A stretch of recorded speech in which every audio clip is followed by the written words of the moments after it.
Wisdom with Bhargav.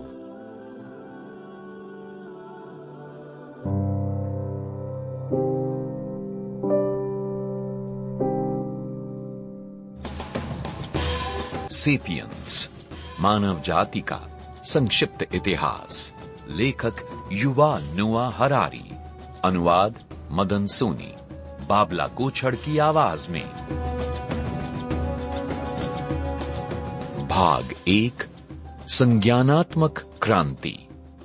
अध्याय 1, एक महत्वहीन प्राणी। लगभग 13.5 अरब वर्ष पहले पदार्थ, ऊर्जा, देश और काल उस घटना की वजह से अस्तित्व में आए थे जिसे बिग बैंग के नाम से जाना जाता है। हमारे विश्व के इन बुनियादी लक्षणों की कहानी को भौतिक शास्त्र कहा जाता है। पदार्थ और ऊर्जा अपने प्रकट होने के लगभग 3 लाख साल बाद एटम नामक जटिल संरचनाओं में संयुक्त होने लगे और इसके बाद ये एटम अणुओं यानी मॉलिक्यूल्स में संयुक्त हो गए। एटमों, अणुओं और उनकी परस्पर क्रिया की इस कहानी को रसायन शास्त्र कहा जाता है। लगभग 3.8 अरब वर्ष पहले पृथ्वी नामक ग्रह पर कुछ खास अणुओं ने मिलकर जीवन नामक विशेष रूप से बड़ी और पेचीदा संरचनाओं को निर्मित किया। जीवों की इस कहानी को जीव विज्ञान के नाम से जाना जाता है। लगभग 70,000 साल पहले होमो सेपियंस से संबंधित जीवों ने इससे भी ज्यादा विस्तृत संरचनाओं को रूप देना शुरू किया जिन्हें संस्कृतियों के नाम से जाना जाता है। इन मानवीय संस्कृतियों के उत्तरवर्ती विकास को इतिहास कहा जाता है। इतिहास की प्रक्रिया को 3 महत्वपूर्ण क्रांतियों ने आकार दिया। संज्ञानात्मक क्रांति यानी कॉग्निटिव रेवोल्यूशन ने लगभग 70,000 साल पहले इतिहास को क्रियाशील किया। कृषि क्रांति ने 12,000 साल पहले इसे तीव्र गति दी। वैज्ञानिक क्रांति जो सिर्फ 500 साल पहले शुरू हुई थी, शायद इतिहास को खत्म कर सकती है और किसी पूरी तरह से भिन्न चीज की शुरुआत कर सकती है। इन 3 क्रांतियों ने मनुष्यों और उनके सहचर जीवों को किस तरह प्रभावित किया है, ये पुस्तक इसी का किस्सा कहती है।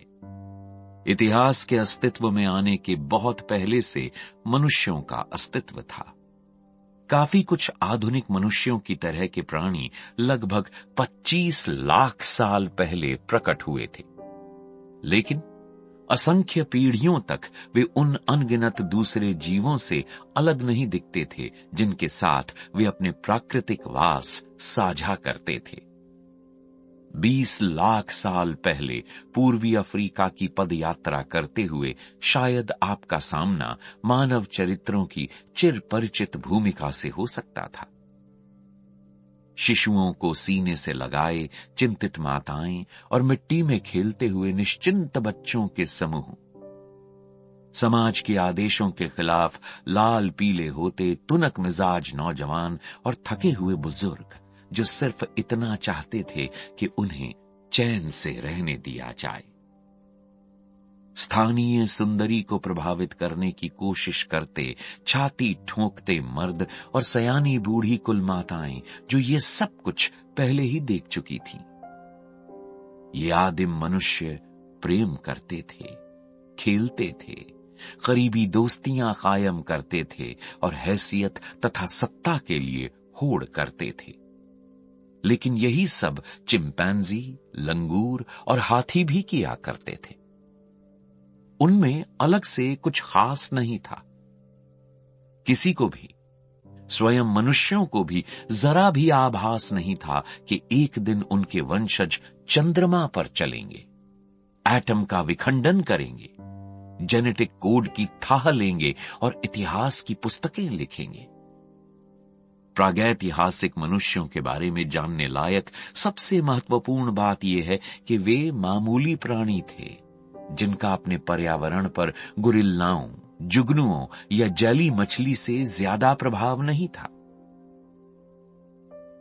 जीव विज्ञानी जीवों को प्रजातियों में वर्गीकृत करते हैं। ऐसे प्राणी जो अगर एक दूसरे से सहवास करने को प्रवृत्त होते हैं, प्रजननशील संतानों को जन्म देते हैं, तो वे एक ही प्रजाति से संबंधित माने जाते हैं। घोड़ों और गधों दोनों का एक ही पूर्वज था और इन दोनों के कई शारीरिक लक्षण एक जैसे हैं, लेकिन वे एक दूसरे में कोई खास यौन परख दिलचस्पी नहीं रखते। अगर उन्हें उकसाया जाए तो वे सहवास करेंगे, लेकिन उनकी संतान, जिसे खच्चर कहा जाता है, प्रजनन करने में अक्षम होती है। इसलिए गधे के डीएनए के उत्परिवर्तन यानी म्यूटेशंस घोड़ों में कभी संक्रमित नहीं हो सकते और न ही इसका उल्टा संभव है। नतीजतन इन दोनों तरह के प्राणियों को विकास के अलग रास्तों पर चलती दो भिन्न प्रजातियों में रखा जाता है। इसके विपरीत एक बुलडॉग और स्पेनियल कुत्ता देखने में बहुत अलग लग सकते हैं, लेकिन वे एक ही प्रजाति के सदस्य हैं जो एक ही डीएनए समूह साझा करते हैं। वे खुशी खुशी सहवास करेंगे और उनके पिल्ले बड़े होकर दूसरे कुत्तों के साथ जोड़ा बनाएंगे और भी पिल्लों को पैदा करेंगे। जिन प्रजातियों का विकास एक साझा पूर्वज से होता है, उन्हें जीनस यानी बहुवचन जिनेरा शीर्षक के अंतर्गत रखा जाता है। शेर यानी लायन, बाघ यानी टाइगर, तेंदुआ यानी लेपर्ड और चीता यानी जैगुआर पैंथेरा जीनस के अंतर्गत आने वाली विभिन्न प्रजातियां हैं। जीव विज्ञानी प्राणियों को दोहरे लैटिन नाम से वर्गीकृत करते हैं, पहले जीनस और फिर प्रजाति। उदाहरण के लिए शेरों को पैंथेरा लेओ कहा जाता है, पैंथेरा जीनस की लेओ प्रजाति। संभवतः इस पुस्तक को पढ़ने वाला हर कोई एक होमो सेपियंस है। जीनस होमो यानी मनुष्य की, सेपियंस बुद्धिमान प्रजाति।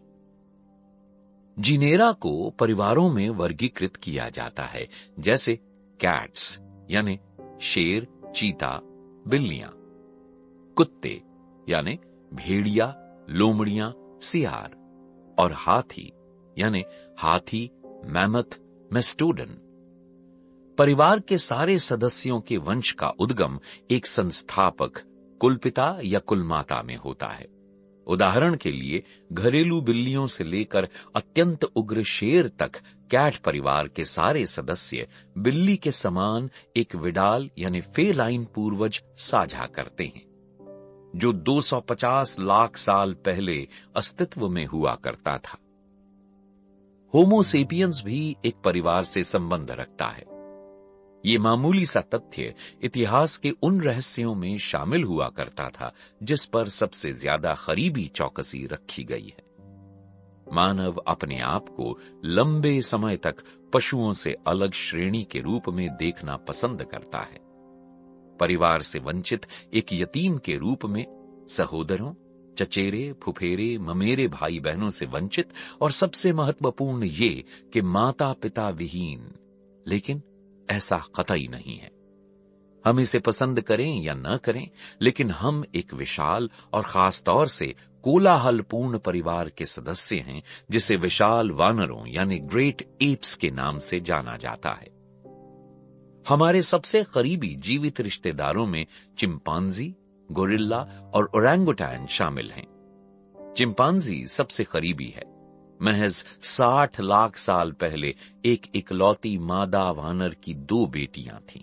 उनमें से एक सारे चिंपांजियों की पूर्वज बन गई और दूसरी हमारी अपनी नानी है। कोठरी में कंकाल।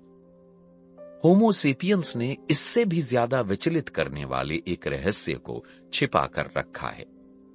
हमारे न सिर्फ बड़ी तादाद में चचेरे, ममेरे, फुफेरे भाई बहन हैं, बल्कि एक समय में अच्छी खासी तादाद में भाई बहन भी हुआ करते थे।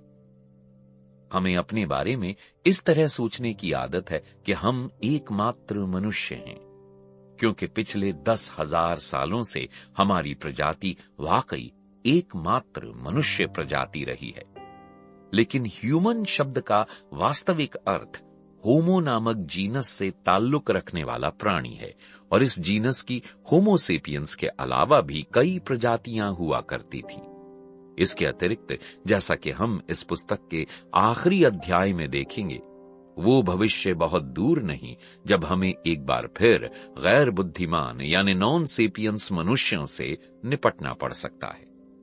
इस बात को स्पष्ट करने के लिए मैं बुद्धिमान मनुष्य यानी होमो सेपियंस प्रजाति के सदस्यों को दर्शाने के लिए अक्सर बुद्धिमान यानी सेपियंस पद का प्रयोग करूंगा। वहीं मनुष्य पद का इस्तेमाल मैं होमो नामक जीनस के सारे मौजूदा सदस्यों के लिए करूंगा। मनुष्यों का पहला विकास लगभग 25 लाख साल पहले पूर्वी अफ्रीका में वानरों के एक आरंभिक जीनस ऑस्ट्रालोपिथिकस से हुआ था, जिसका मतलब है दक्षिणी वानर। लगभग 20 लाख साल पहले इनमें से कुछ आदिम पुरुष और स्त्रियां उत्तरी अफ्रीका, यूरोप और एशिया के विस्तीर्ण इलाकों में बसने के लिए अपनी मातृभूमि छोड़कर यात्रा पर निकल गए। चूंकि उत्तरी यूरोप के बर्फीले जंगलों में जीवित बने रहने के लिए उससे भिन्न लक्षण जरूरी थे जो इंडोनेशिया के प्रवाहमान जंगलों में रहने के लिए आवश्यक थे, इसलिए मनुष्यों की आबादी विभिन्न दिशाओं में विकसित हुई।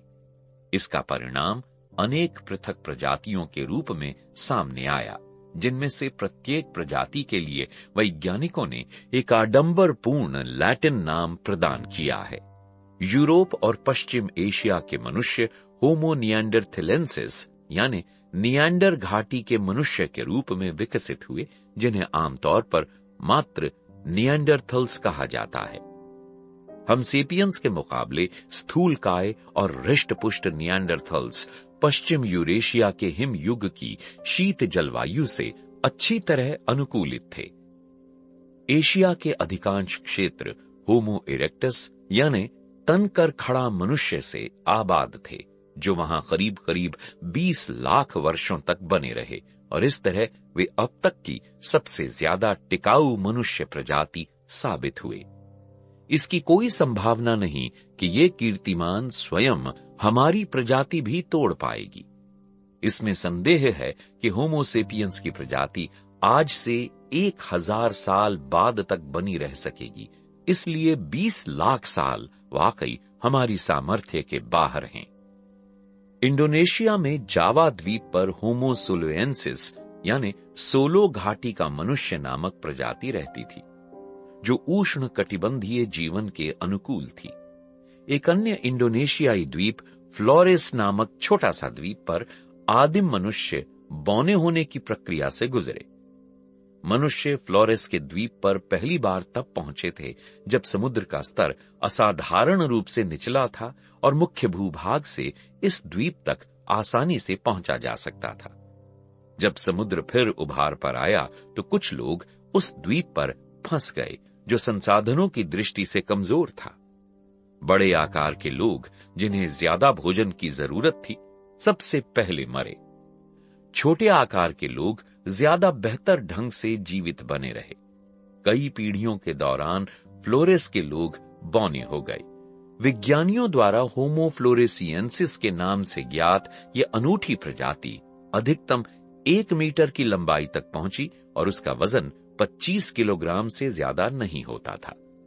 इसके बावजूद वे पत्थर के औजार बनाने में सक्षम थे और कभी-कभी द्वीप के हाथियों तक का शिकार कर लेते थे। हालांकि ये कहना उचित होगा कि वे हाथी भी बौनी प्रजाति के होते थे। 2010 में जब साइबेरिया में डेनिसोवा गुफा की खुदाई करते हुए विज्ञानियों को एक अंगुली की हड्डी का जीवाश्म प्राप्त हुआ, तो एक और सहोदर को गुमनामी से बाहर लाया गया। जेनेटिक विश्लेषण ने साबित किया कि ये अंगुली पहले अज्ञात एक मनुष्य प्रजाति से ताल्लुक रखती थी, जिसे होमो डेनिसोवा नाम दिया गया। कौन जानता है कि हमारे कितने खोए हुए संबंधी दूसरी जलवायुओं, दूसरे द्वीपों की दूसरी गुफाओं में ढूंढ निकाले जाने की प्रतीक्षा कर रहे हैं। जिस दौरान ये मनुष्य यूरोप और एशिया में विकसित हो रहे थे, पूर्वी अफ्रीका में विकास की प्रक्रिया थमी नहीं थी। मनुष्यता के पालने ने अनेक नई प्रजातियों का पालन पोषण जारी रखा, जैसे कि होमो रुडोल्फेंसिस यानी रुडोल्फ झील का मनुष्य, होमो अर्गास्टर यानी कामकाजी मनुष्य, और बाद में खुद हमारी प्रजाति जिसे हमने निर्लज्ज ढंग से होमो सेपियंस यानी बुद्धिमान मनुष्य नाम दे रखा है। इनमें से कुछ प्रजातियों के सदस्य विशालकाय थे और कुछ बौने थे, कुछ भयंकर शिकारी थे और कुछ वनस्पतियां एकत्र करने वाले विनम्र लोग थे।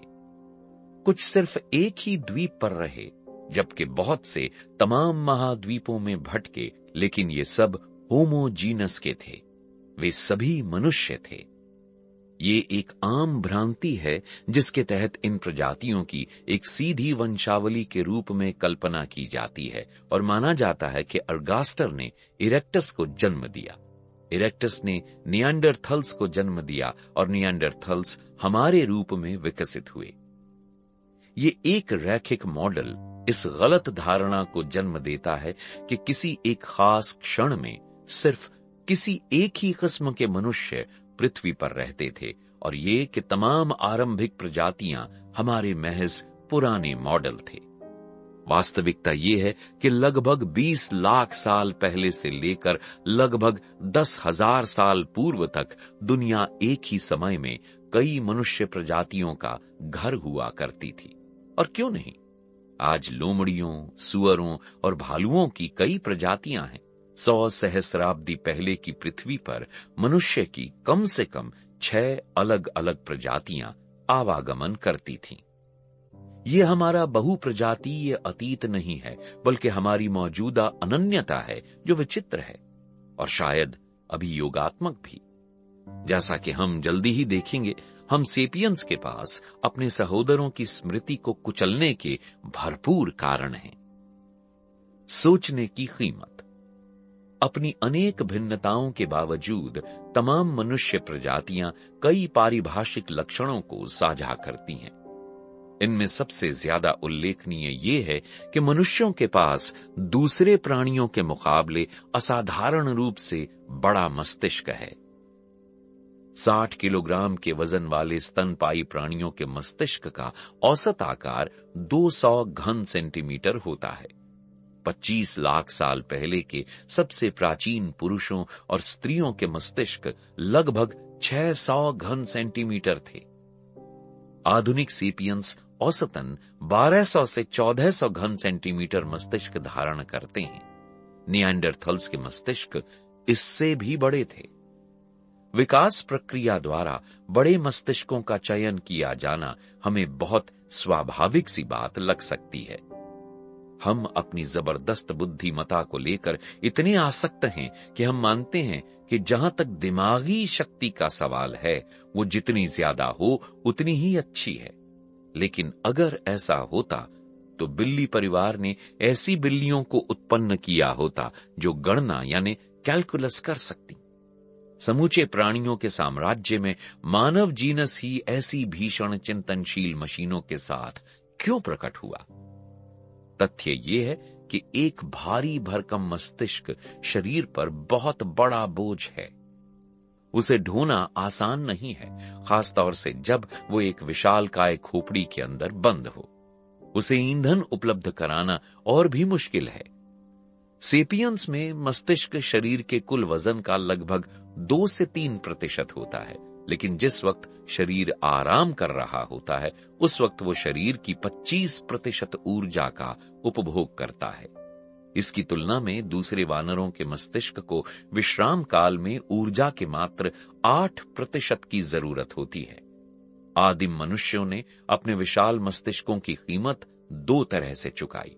एक, उन्हें भोजन की तलाश में अपना ज्यादातर समय बिताना पड़ता था। दूसरे, उनकी मांसपेशियां क्षीण हो गई थीं। जिस तरह कोई सरकार पैसे को प्रतिरक्षा के मद से शिक्षा के मद में स्थानांतरित कर देती है, उसी तरह मनुष्यों ने ऊर्जा को बाहों के ऊपरी हिस्से की मांसपेशियों से स्नायुओं में स्थानांतरित कर दिया था। इसे पूर्व निश्चित नतीजा शायद ही कहा जा सके कि यह घास के मैदान यानी सवाना में जीवित बने रहने की एक अच्छी रणनीति है। एक चिंपांजी किसी बुद्धिमान मनुष्य से तर्क में नहीं जीत सकता, लेकिन वो आदमी को लत्तों की बनी गुड़िया की तरह चीर सकता है। आज बड़े मस्तिष्क काफी कारगर हैं, क्योंकि हम कारें और बंदूकें तैयार कर सकते हैं जो हमें चिंपांजियों से ज्यादा तेज भागने में सक्षम बनाती हैं, और हम उनसे कुश्ती लड़ने के बजाय एक सुरक्षित दूरी से उन पर गोली दाग सकते हैं। लेकिन कारें और बंदूकें हाल ही की चीजें हैं। 20 लाख से ज्यादा वर्षों तक मनुष्यों का तंत्रिका नेटवर्क लगातार विकसित होता रहा, लेकिन कुछ चकमक चाकुओं तथा नुकीली छड़ियों के अलावा मनुष्य के पास दिखाने लायक बहुत कम था। तब वो क्या चीज थी जिसने उन 20 लाख सालों के दौरान विशाल काय मानव मस्तिष्क के विकास को उत्प्रेरित किया? ईमानदारी से कहें तो हम कुछ नहीं जानते।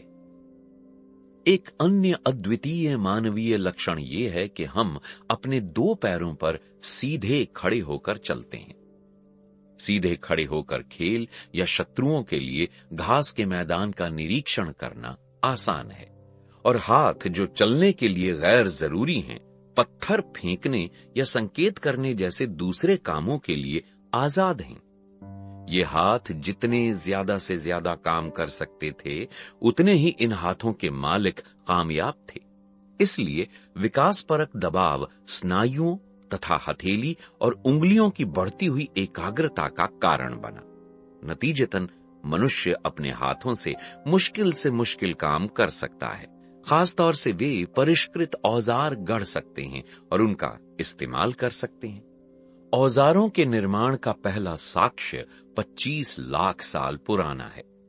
औजारों का निर्माण तथा उपयोग वो कसौटी है जिसके आधार पर पुरातत्वविद प्राचीन मनुष्यों की पहचान करते हैं। लेकिन तनकर चलने का अपना नकारात्मक पहलू भी है। हमारे आद्य पूर्वजों का हड्डियों का ढांचा लाखों सालों के दौरान एक ऐसे प्राणी को थामे रखने के लिए विकसित हुआ था जो 4 पैरों पर चलता था और जिसका सिर अपेक्षाकृत छोटा था। तनकर खड़े होने की स्थिति के साथ सामंजस्य बैठाना खासी चुनौती थी, खासतौर से तब जब ढांचे को एक अतिरिक्त रूप से बड़े कपाल को थामना जरूरी था। मानव जाति ने अपनी बुलंद दृष्टि और उद्यमशील हाथों की कीमत पीठ के दर्द और गर्दन की अकड़न से चुकाई। स्त्रियों को अतिरिक्त कीमत चुकानी पड़ी। एक तनी हुई चाल के लिए छोटे नितंब जरूरी थे जो प्रसव नलिका को संकुचित करने वाले थे, और ये ठीक उस वक्त जब शिशुओं के सिर उत्तरोत्तर बड़े हो रहे थे। प्रसवकालीन मृत्यु मनुष्य मादाओं के लिए एक बहुत बड़ा संकट बन गया। जिन स्त्रियों ने पहले बच्चे जने थे, जब शिशुओं के मस्तिष्क और सिर अपेक्षाकृत छोटे और लचीले हुआ करते थे, वे ज्यादा कामयाब रही थीं और वे ज्यादा बच्चों को जन्म देने के लिए जीवित रह सकी। प्राकृतिक वर्ण ने परिणामतः शुरुआती प्रसवों को सहारा दिया, और वाकई दूसरे प्राणियों के मुकाबले मनुष्यों का जन्म समय से पहले हो जाता है, जबकि उनके जीवन से जुड़ी बहुत सी कार्य प्रणालियां पूरी तरह से विकसित नहीं हुई होती।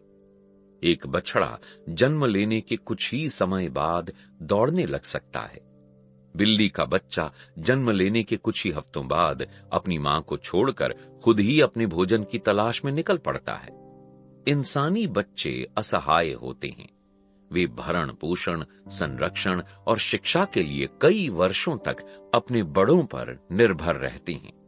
इस चीज ने मानव जाति की असाधारण सामाजिक क्षमताओं और उसकी अनूठी सामाजिक समस्याओं में बड़ा योगदान दिया है। पीछे लगे मोहताज बच्चों के साथ अकेली माताएं अपनी संतानों और खुद के लिए शायद ही पर्याप्त भोजन जुटा पाती थीं। बच्चों को बड़ा करने में परिवार के अन्य सदस्यों और पड़ोसियों की निरंतर मदद जरूरी होती थी। मनुष्य को बड़ा करने में एक पूरा कुटुंब लगता है। इस तरह विकास ने उन लोगों का साथ दिया जो मजबूत सामाजिक बंधन गढ़ने में सक्षम थे। साथ ही चूंकि मनुष्य अपरिपक्व स्थिति में जन्मे होते हैं, उन्हें दूसरे प्राणियों के मुकाबले एक बड़ी सीमा तक शिक्षित और सामाजिकृत किया जा सकता है।